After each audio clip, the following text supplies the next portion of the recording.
Hey folks, it is the Nutty Knife Guy.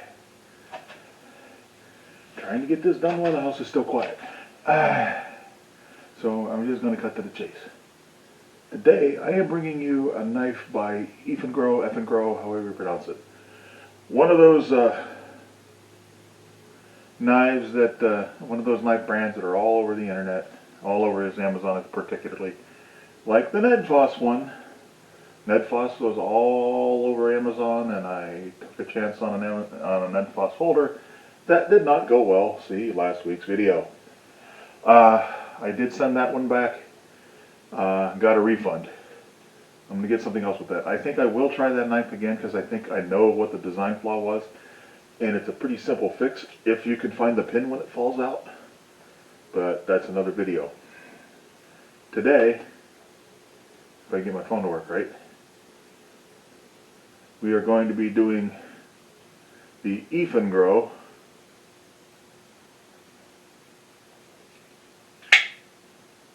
if I can get it open. I just woke up about an hour ago. The Eafengrow. Where's the name of it?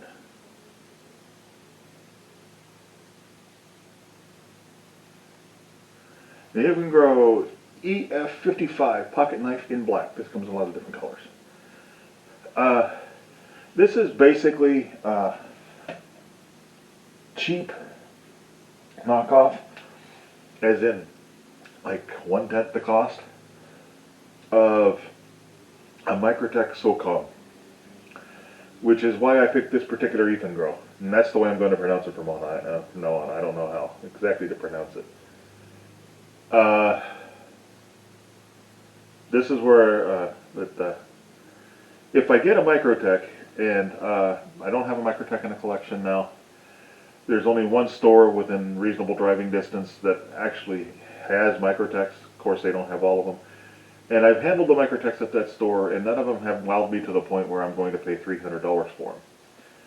But I got this one as proof of concept, and if I get a Microtech, it will probably be the SOCOM which this is copied from, because I like the way this feels in my hand. And this is so close a copy to the Microtech, it's crazy. To the point where it even comes with a special tool for these weird screws that comes in. They changed it just enough to keep from getting sued, and one of the changes that they made is this really deep groove in the blade. I think you can see it with the light reflecting on it that way. Maybe better this way. Anyway, there's a groove. I guess if you could call it a fuller, but it's the craziest fuller I've ever seen. It's deep and it's got really sharp edges, and my suspicion is if you carry this in your pocket long enough, just go around day to day as an EDC, that notch, the fuller, whatever they want to call it, is going to collect crud. So you have to, clean it out every once in a while. Not a big deal, but a problem. The one thing that I noticed right out of the box with this knife is that all of the screws were really loose. So I did use the little tool that came with it and tighten all the screws for testing, because I didn't want to lose the screws and have the knife fall apart. That happened last week, and that was not good. The rest of the specs on this knife,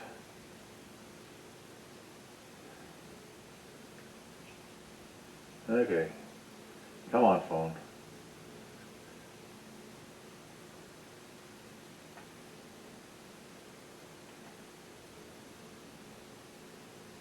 The rest of the specs on this knife. 8.9 inch open, 3.9 inch blade.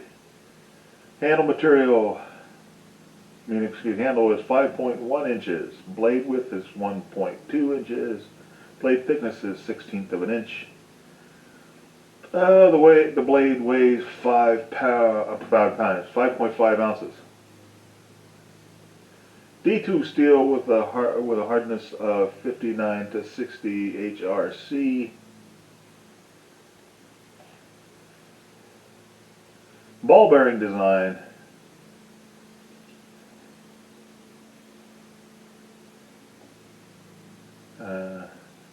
24-hour service, blah, blah, blah. Hopefully I'll never have to test that service claim. Overall impressions is I like the way it feels in my hand.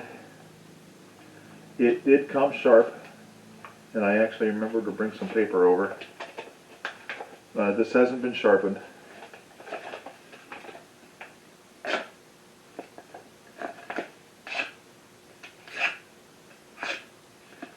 So,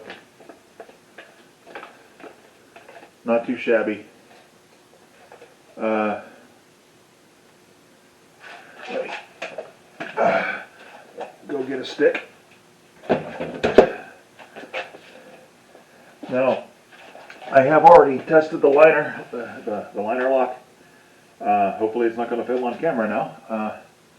When I get a folding knife, almost as soon as I get it out of the box before I do anything else, I give it the spine whack test. I did not do that with the glues on. I neglected to do it because I had faith in cold steel. Lesson learned. Not knocking cold steel knives, but you should always test the lock on any knife.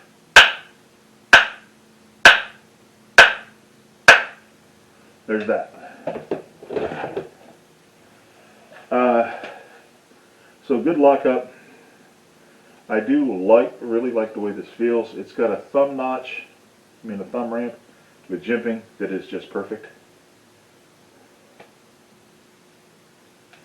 When I'm done testing, I am going to take all the screws out, tighten them up for my own peace of mind. I like this the way on, and I wish they would do this on all folding knives. If it has thumb studs, use them as an extra blade stop. Yeah, it comes up again. So it's not necessarily just the locking pin that stops the knife from going closed. I like that. So there it is, the first impressions. It's got nice G10 scales. The G10 is thick. It's a semi-closed design. I like that, makes the knife very sturdy. It's got steel liners on both sides that are recessed into the scales, but it's got a fairly thick liner. You can see in the locking rails there. So far, first impressions is this is pretty good. We're going to go out and war post it real quick. First, we're going to do the drop test and the stab test and the throw test. We're going to do that down here because the neighbors are mowing the lawn and the noise would be distracting. So let me adjust the camera so you can see this, and we will do that. Sorry about that, folks. Turn the camera off by accident. Sorry about that. Turn the camera off by accident, in case you didn't hear that the first time. And we're going to get this done one way or the other.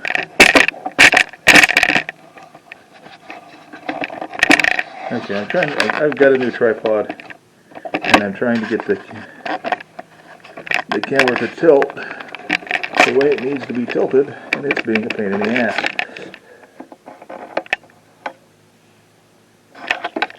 And now it wants to tilt too much. Okay. Ain't live TV grand, folks.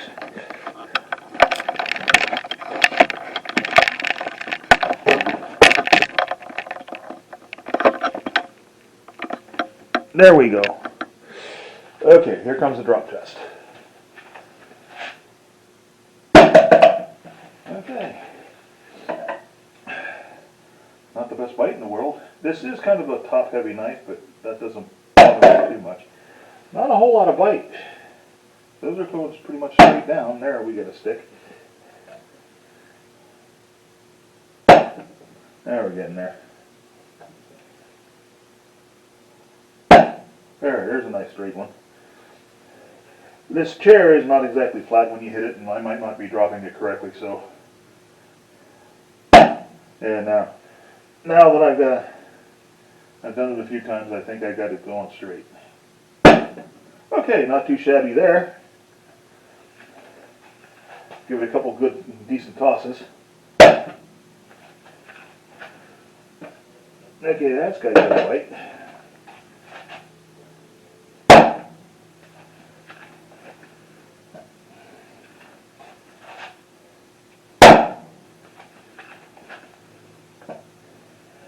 Not the best pipe in the world, but it's got a really narrow tip. I think it would pierce well. It just will come in and out easily. And we will, I probably should go get my gloves for this, but I'm not gonna. Because I left them all the way out there. I'll have to go get them for the war post though.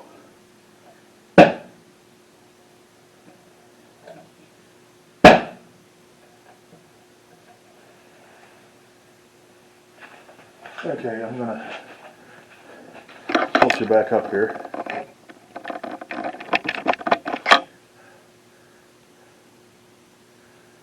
You can see, hopefully, the way this tip is designed is really strong.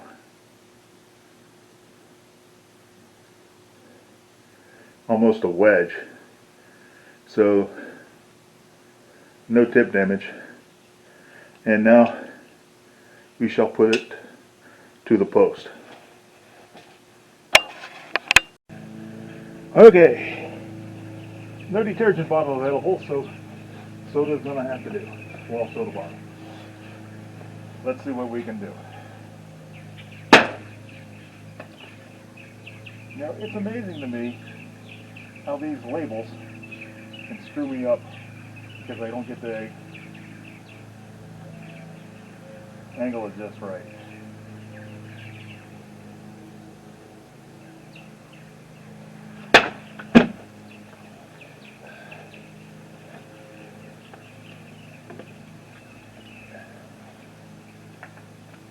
Okay, I did get a cut even though it fell down, and it's actually a substantial cut,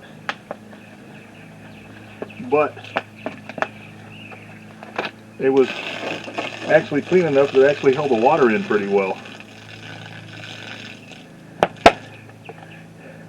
But if you try just to get a 90-degree on here, it does tend to just slide off the label. You need that 45-degree angle like this so it actually slices, which means I should practice more. Okay.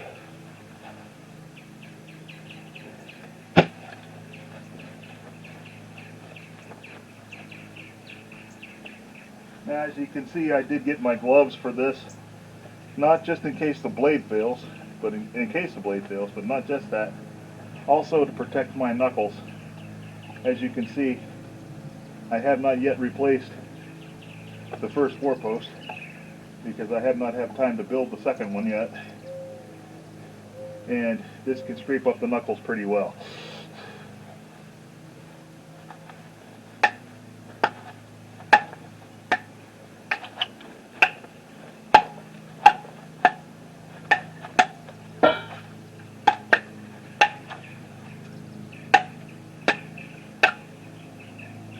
Okay, so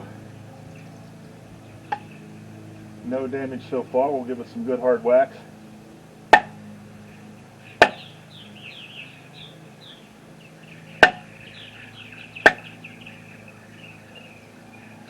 The thrusts, I do not thrust with all my might because that's not the way you would do it in the real world. You don't need to, and it's counterproductive.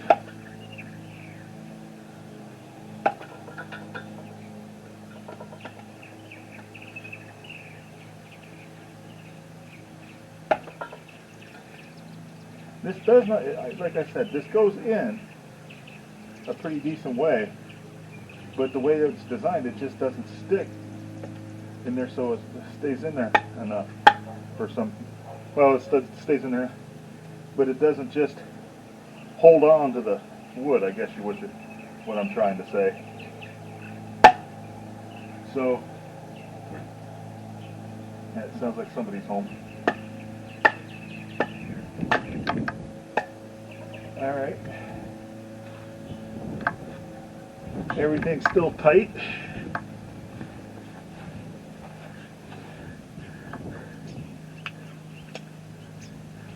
Blade centering's still good.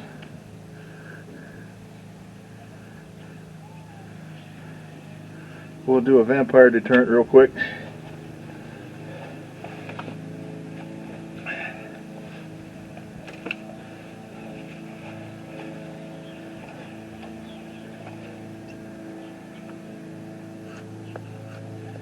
This actually saves pretty well.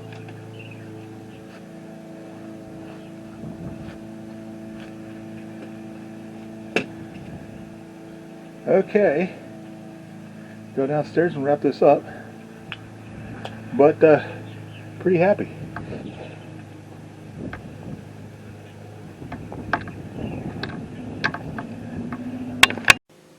Okay, folks, get it back out of my pocket. Pretty happy. I'll tell you how much I paid for this thing.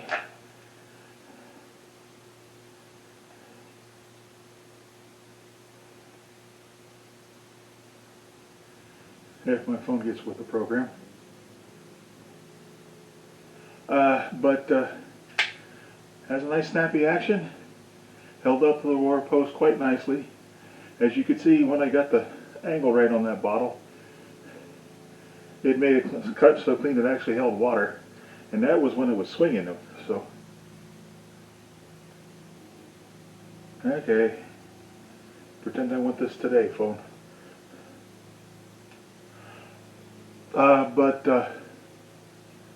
Yeah, again, when I mess up on those bottles, it's because I tried to get 90-degree angle instead of slicing through.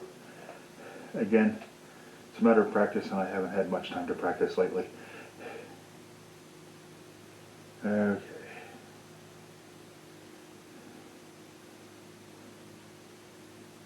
Okay, this was $29.96, so 30 bucks. For $30, I'd have to call it outstanding. As I said, if you check this, might just be this model, might just be this knife, but if you get anything from Eafengrow, check the screws. I am going to take this apart and Loctite it just to be on the safe side. It does come with a proprietary little tool that I don't have with me. One side of it goes into this little triangle doohickey on the pivot screw so you can take it apart. And another one has a thing with these triangular screw gizmos. I don't know why Microtech did that, and I don't know why Eafengrow copied them for it. But this does make me want to maybe save up and spend the $300 or so for the Microtech original SOCOM, because I do really like the way this feels. Now that it has passed the post, I do believe I'm going to replace one of my Smith & Wesson knives in rotation, not because I don't like the Smith & Wesson anymore. It's just that I only have so many knives in my rotation, and I'm digging this one. This is not a feather sticking knife, but you saw it did that pretty well. Once I got the way to hold it right, and I can see what I was doing wrong, it had good balance on the drop test. The tip held up. So, yeah, I am not adverse to buying any more Eafengrow products, and I really like this one. So with that, I will leave you with my usual admonishment to draw your knives only in just purpose, sheathe them only with honor, and to remember that without knives, life would be dull and pointless. Please like, share, and subscribe. It helps me when you do that. It feeds the almighty algorithm. All hail the algorithm. Oh, before I go though, I should have done this before. Michael58 has informed me that he has received his prize from winning my last giveaway. Congrats to him. And also, in my Wednesday video, I believe it was Tacticool who asked me to do a full review on the Gerber Hall, which I featured in my midweek video. As far as I can know, that's next Sunday's video. I will be war posting it a week from today. So there's that. I've already given you my admonishment, so I will now bid you goodbye. as soon as I get my remote out of my pocket, because I should have had mine in my hand when I said goodbye.